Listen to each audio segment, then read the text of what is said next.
Hi, all rounds. Hope you're doing well. I've jumped back on YouTube again. A bit of a change of scenery this time. I'm not in the old study this time, so I've come into the lounge for a little bit of a relax, bit of a change of scenery. Um, Hope you're all doing well. Yeah, this lockdown. I hope everyone's coping well.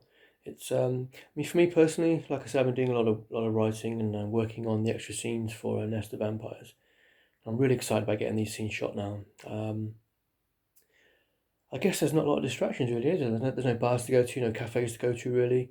So in a way, I can see that there are some positives to this from my own personal viewpoint. I don't know about yourselves, but it means I can really just focus on the crowdfunding and the writing and making sure we get Nest of Vampires to a really good standard.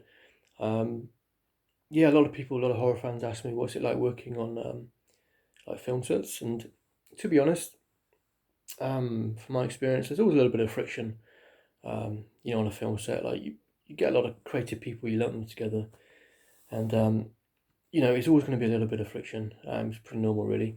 All the sets I've worked on, be it an actor, producer, filmmaker, it's always been the same. Even at the high budget stuff.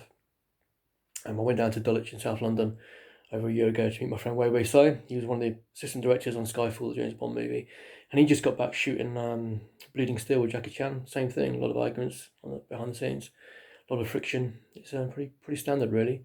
Um, you've got a lot of people together under pressure to get the film finished to make a profit, and these things are always going to happen. But with Nest of Vampires, it was pretty cool. We're all good friends still, and looking forward to working on the next projects going forward.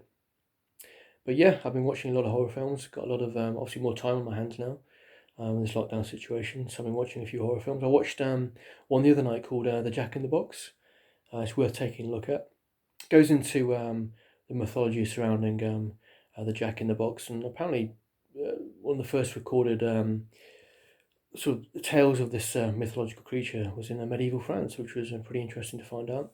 But it was shot by a first-time filmmaker from Wales. I forget his name, but if you look up the Jack in the Box, it's well worth taking a look. Really, really beautiful cinematography, well written, great characters, well paced as well for a first film, and it worked really well. It was pretty scary stuff in some parts, which is obviously what you want in a horror film. Other films I've watched recently, Crucible of the Vampire, another low-budget British independent film, very well done, very well written, and I really enjoyed that. There are some stinkers out there, obviously.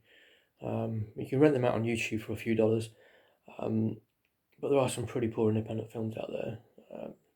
You have to be honest at this point, but there are some real gems as well, and those two in particular are well worth taking a look at.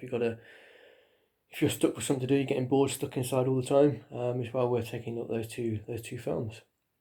But yeah, going forward, like I said, looking forward to getting Nest of Vampires finished. I'll leave the link below to the trailer if you're new to this channel. Go and take a look. I'll also leave the link to my first short horror film, She Summoned Him, if you fancy watching that as well. And yeah, like I said, we're running a crowdfunding campaign, our post-production crowdfunding campaign for Nest of Vampires. Um, have a look at the link below for that as well. I'll leave that down below and see what you can do for us. That'd be fantastic. And look after yourselves, really. Subscribe to the channel. It'd be great to have you with us, Black Coppice Films. And I'll see you all back on social media tomorrow. Thank you.